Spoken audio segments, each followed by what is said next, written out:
Welcome to Monday Mornings with Michelle, the new business podcast. Whether you're kicking off your day or kickstarting your business, Michelle is going to kick your ass into next week with the essential fours: strategy, systems, support, and state of mind. Now, welcome to center stage, Michelle Nedelec.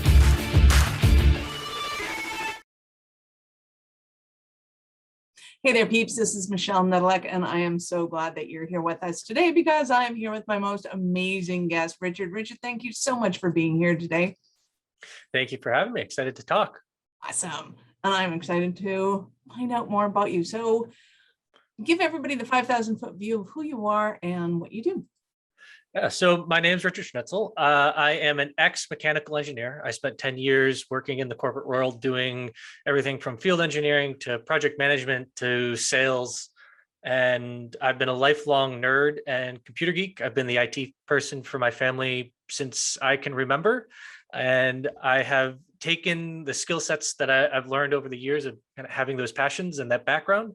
And I now work with entrepreneurs to help them look at their business and create automated workflows that work seamlessly for the way that they are operating their business, and keeping in mind that we're looking to build something that maintains the authenticity of how their business shows up in the world and maintaining those human connection points that are so vital for the way that we do our business, so that we can take the benefits that technology can offer us without adding in the negatives that we can sometimes feel or get afraid of and experience out in the world. Nice. That sounds awesome. So let's back up the bus because I'm sure you didn't start with the VHS flashing 12 o'clock. When did you start getting into all of this fun stuff of business automation?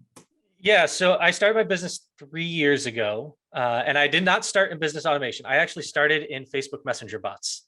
I really liked the tech. I liked the idea of what it provided, and that it changed up the way that we could communicate with people in an automated fashion, but that it started to break down that boundary of like the traditional phone tree and just this really rigid thing. It added flexibility into everything. And so I started because I liked the idea, realized really quickly that I am terrible at writing copy. My engineering training makes everything come out like a lab report. It's got bullet points, it's super clear, but it's very rigid and doesn't have the same kind of flow that you would really expect from fun copy. But what I was really good at was creating bots that had a really cool back-end architecture that could create some unique experiences. And I would have people make comments on, wow, really cool how you made that do that. What did you do? And I'd explain it. Well, yeah, we just did this. And they go, okay, that's great. I have no idea what you just said. Can you build that for me? They'll go, yeah, that's easy. That's the fun part for me. I hate the copy. So you write the copy and I'll build the back end for you. And that conversation then grew from just bots to, well, I'm also doing this other thing in my business. Can we kind of take the same principles and add that to this other part of my business as well? I had this habit of every time I do a project, I would always take a step back, especially in the early stages of the business, and go, okay, what did I enjoy? What did I do well? What did I just skate by on? Like, I probably shouldn't say that I can do this again because I made it work, but I was really kind of flying by the seat of my pants.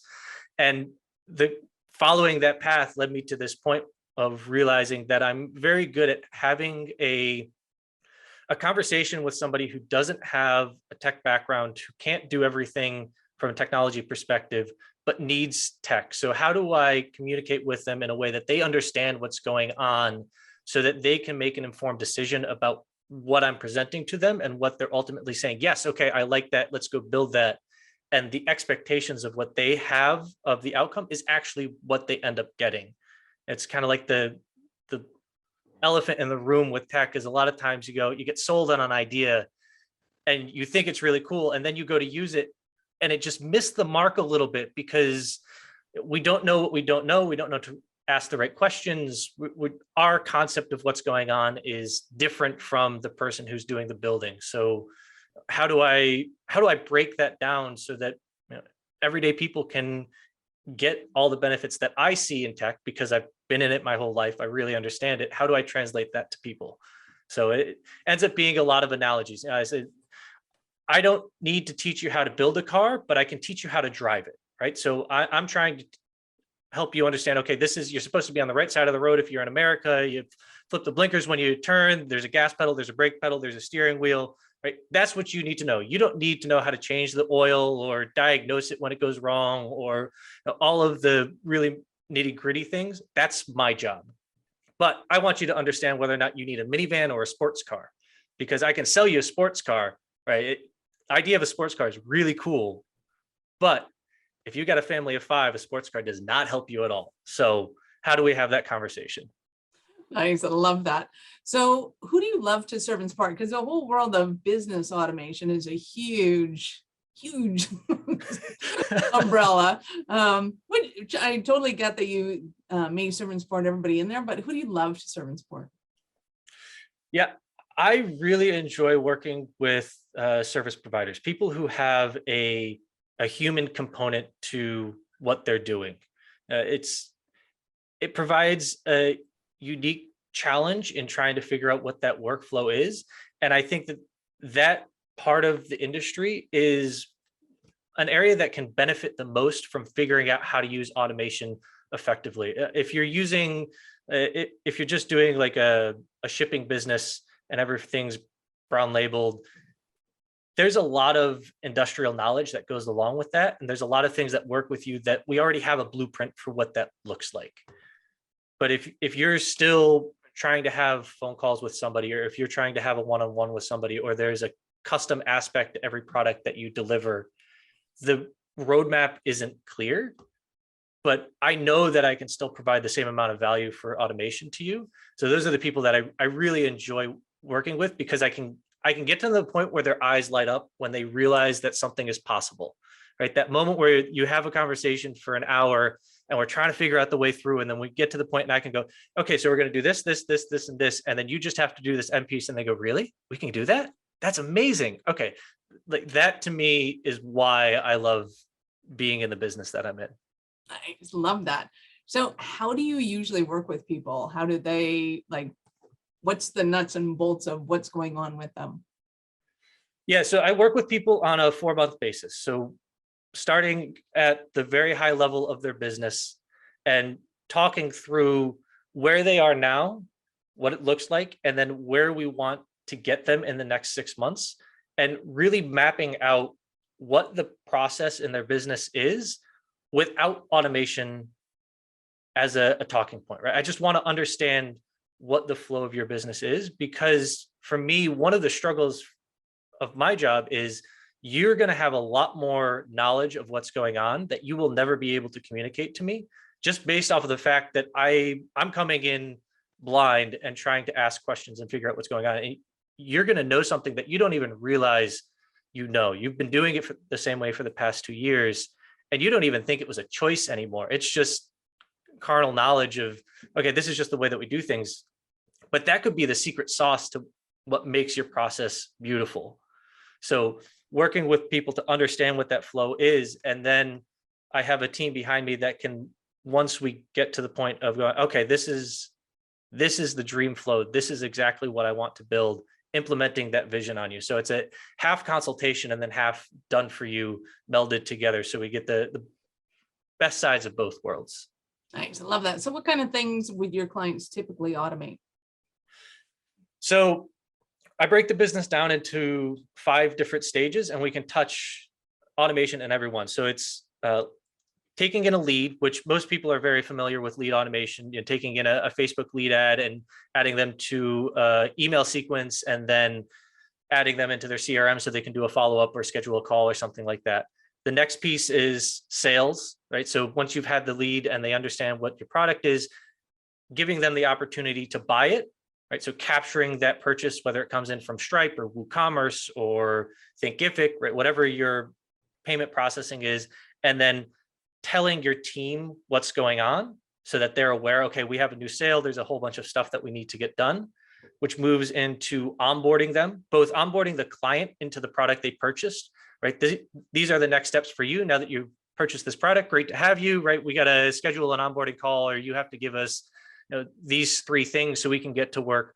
What are all those things? And then telling your team as well, hey, we got somebody new in, you have to get them onto their Slack message, and you have to figure out what their best email is, right? All of that. then delivering the product, whatever that product is that they purchased, right? So the physical thing that they bought.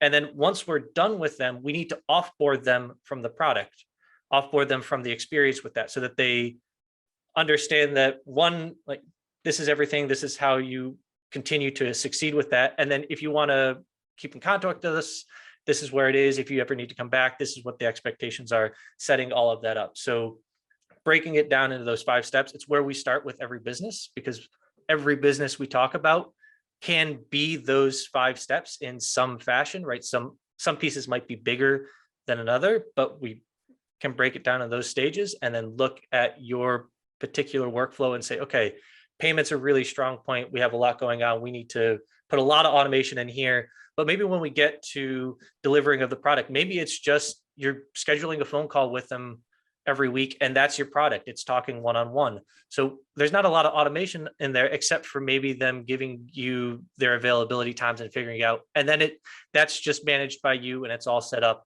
Maybe a couple things for rescheduling or cancellations, keep your database in sync. But then we don't really pick it back up in an automated perspective until we get to offboarding them, because then they're at the next stage. Maybe there's another product that they can go to once they've reached a certain level of understanding, or you have something recurring, keep them in your community, whatever that is for you. Thanks. I love that. So give us an example of a Cinderella story that you might have of one of your clients.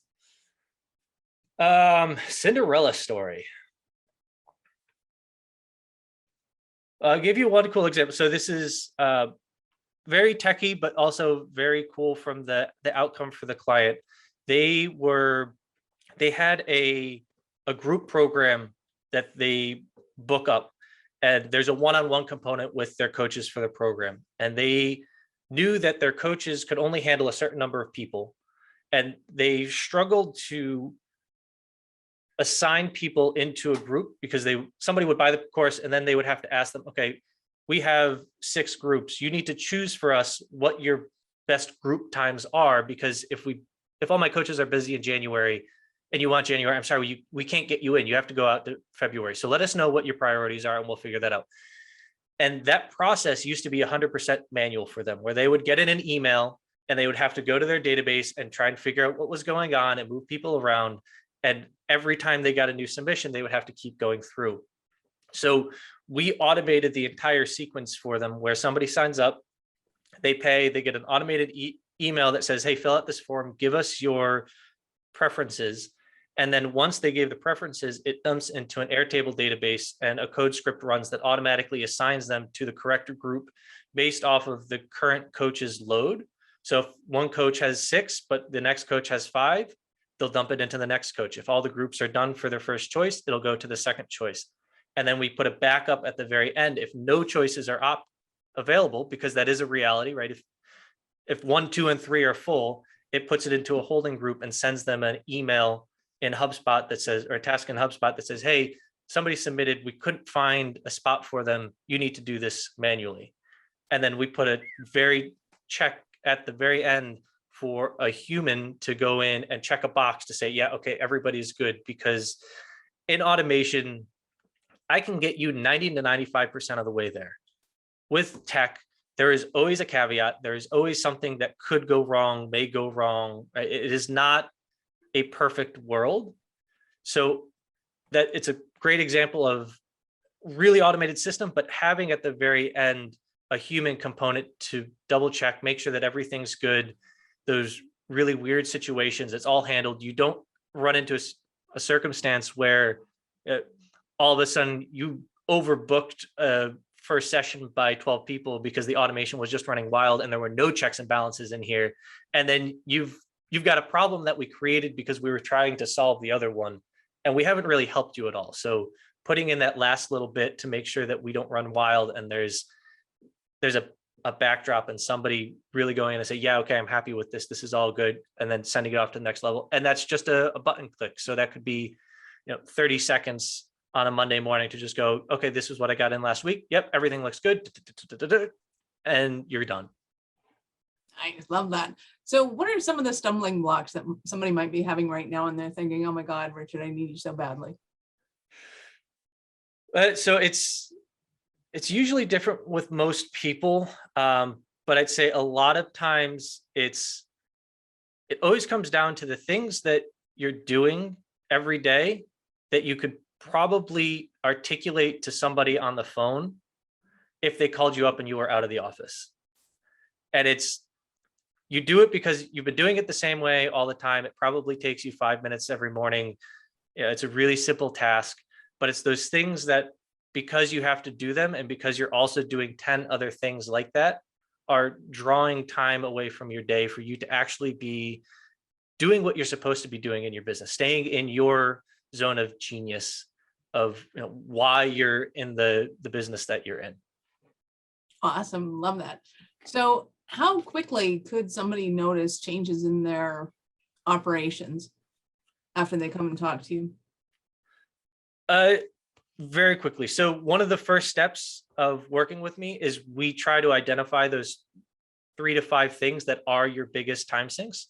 Because there is a one-on-one component with me every week, it takes you time to work with me. Right?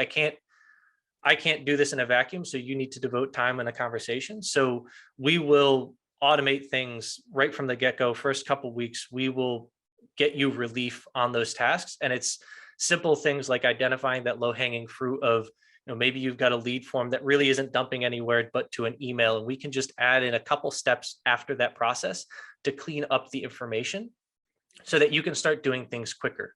A large part of what we can do with automation is providing you with the information that you need to perform the task when you need to perform the task. So when you see something come in with an email that says, okay, somebody purchased a product, we need to do this or that, not having you need to go out and get something else or talk to somebody else and figure out, okay, what was this? I have half of the information, but I need this other 50% before I can start. So how can we at the very least get you everything you need to know in front of you, and then give you a timeline to complete it so that you can start prioritizing tasks instead of okay, this just came in, I'll do this. Okay, this just came in, I'll do this.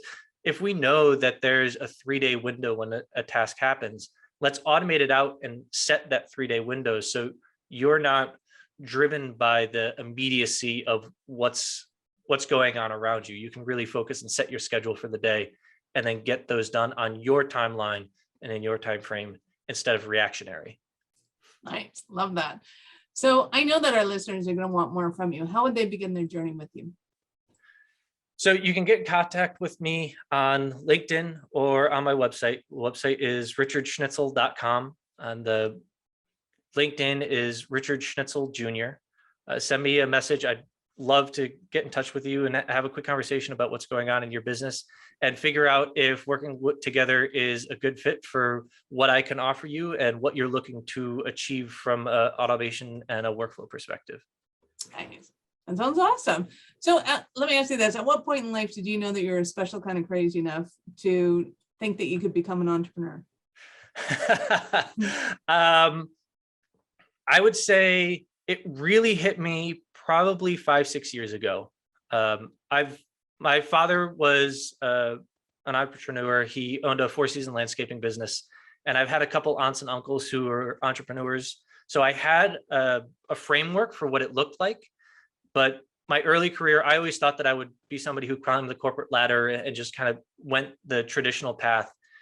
But about 5-6 years ago, I realized that I started to question the decisions that my bosses were making, because I had always kept my ears open and listened to what was going on and learned through seeing the way that different businesses were run. I reached a point where I'd present them with a problem, I'd give them what was going on and my options, and they'd choose an option. I'd be like, if that was me, I would have gone a different direction. I'll do it because you're the boss and this is the structure, but I would have gone someplace else. And that was that first click for me of, okay, maybe this is telling me something that, I don't want to climb the corporate ladder anymore. I want to go run my own business. I want to be the master of my own world and be the one who gets to take in this information and make the decisions that I want to make. Nice. I love that. So what is your favorite part about being an entrepreneur? I think it's the freedom, which, granted, at times entrepreneurship has zero freedom, but But at the end Got of the day, 100% freedom. You're just working 16-hour days, 7 days. yeah, exactly. But, with those 16-hour days, if a friend of mine's kid is having a basketball game at 3 o'clock in the afternoon and they say, hey, can you come to my game? I go, yeah, sure. I'll go see your game. And then I might go back to work afterwards and work till 7 o'clock to get my stuff done because I left early. But there is a freedom of choice in entrepreneurship that we can choose to do something. It just means that we may have to choose to do something else as well that counterbalances what we're prioritizing in the moment. And I haven't seen any other way of making a living that provides that freedom of choice to run your life the way that you want it and to make it suit you instead of the traditional sense of having your working life, you having to suit your working life. Nice. I love that. This is awesome. So this has been super helpful and awesome. So thank you very much for your time. I appreciate it.